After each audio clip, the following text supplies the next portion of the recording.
Eventually, of course, no surprise here, the world being what it is, I met the other Gary-Amdahl. He looked exactly like me, according to our families anyway. We were unwilling to accept the shortness of our legs and how bowed they were. You could drive a truck between his. The immensity of our foreheads, the tininess of our eyes. I said I would grow a beard, which made him shudder with distaste, and he offered to try contact lenses, which you couldn't pay me enough to wear. The differences in our personalities, however, were appalling. It's not too strong a word. I'm not a strong believer in the infallibility of first impressions, not a believer at all. But I do know what it's like to meet someone you almost instantaneously do not like. We all do.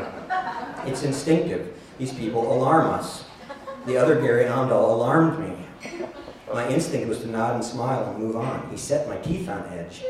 He evidently had a short fuse, would raise his voice or give menacing looks in public, had a terrible gift for sarcasm, which he would use with full commedia dell'arte gestures at the drop of a hat.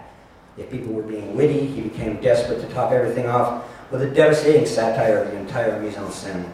He laughed too much, explosively, nervously, preemptively, and at his own jokes. He was extremely pathologically sensitive to criticism, very defensive, and even though he had lots of money, always let other people pay.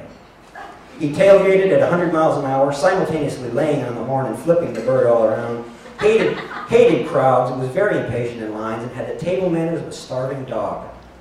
It was repulsive, almost sad to watch him eat. Finally, he had a way with women that I thought was transparently disingenuous, but which seemed to work very well for him. He was married, his wife was beautiful, and appeared to suffer him gladly, but I saw her once, much later, actually swing a big, heavy sack of potato peelings at him and hit him smack in the side of the neck. Almost knocked him off his feet, and you could see he was seeing stars.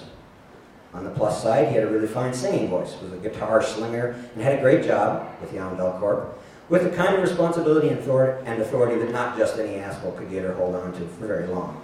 He loved his dogs and cats, and was very gentle and sweet with them.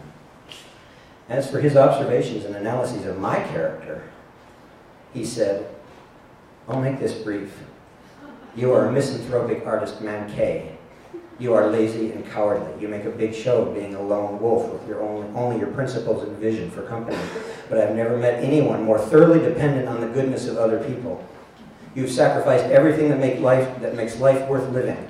Hearth, home, love of good woman, the hopes of your family, the esteem of your fellows, self-esteem. You never saw St. Chekhov going for that kind of deceit. That indeed may be so, I said serenely, but I am a maker. I am a creator. I am probably, though I can't prove it, responsible for your existence.